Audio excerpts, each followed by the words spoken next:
Hi, I'm Christina Morgan, and welcome back to the West, a Narrative History.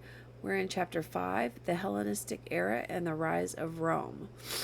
And today we're going to talk about Part 1, the Hellenistic Era and Alexander the Great.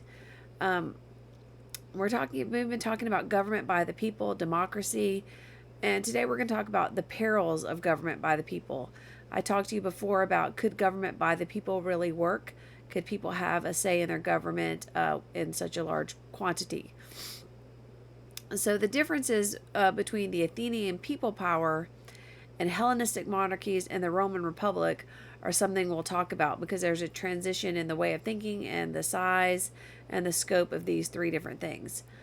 The Republican trappings fell away, so there wasn't even a show of a republic anymore. Rome becomes an empire run by autocrats. The empire had limited freedoms, but it did deliver an era of peace and prosperity. And we talked before about, what are people willing to trade for that? How do democracies and republics reconcile or fail to reconcile government by the people with swift and efficient decision making? And that's kind of what we talked about in the last chapter. If there's a few people, then everyone can have a say in decision making. But when you become larger, it really becomes impossible to make decisions quickly if everyone has to have a say. So we'll talk a little bit about that. This is the winged victory of Samothrace. This is a statue of Nike.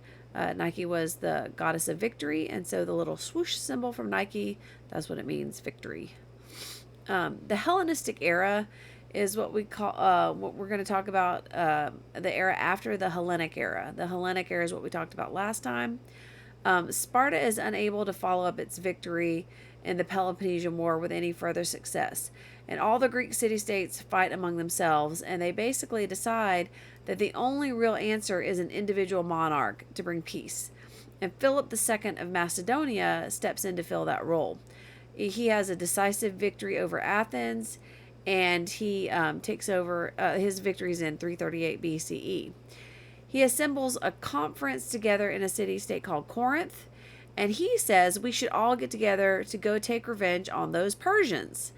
And so this gives everyone a common enemy, which is really great for uniting people. But just before he's ready to launch his big campaign, he is assassinated, some say by his own son, Alexander. But in any case, his 20-year-old son, Alexander, succeeds him to the throne. Alexander, you can see by the title of the slide, Alexander becomes known as Alexander the Great. So he was very capable, good leader.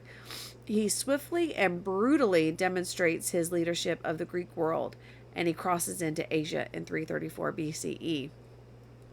Here's a map of his adventures, and you can see he covered a great amount of territory.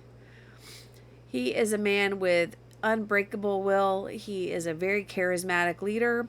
He manages to defeat his counterpart in Persia within 4 years, and he established himself as the Persian king as well as being the leader over the Greek areas. So there's a series of battles that lead to himself as a success as a military leader, that also leads to this diverse citizenry among his empire. He's got Persians, he's got the Macedonians, he's got the Greeks, so it's a wide variety of people in one empire. His adoption of Persian customs alienates many of his Greek and Macedonian followers, but his main policies, combining Greeks and non-Greeks into his new empire, point the way to Hellenistic societies, this blending of these Greek and non-Greek ideas into this new society. But eventually he's exhausted by his campaigns, his wounds, and excessive drinking. He dies on the 10th of June in 323 BCE. He's very young when he dies, and he doesn't leave a successor to his kingdom. He had married, so he just, what ends up happening is that his generals are going to end up fighting among themselves. So we're going to learn more about that in part 2. This is the end of part 1. And next you'll see the Hellenistic environment and Hellenistic civilization. So thanks for joining us, learning about the Hellenistic society.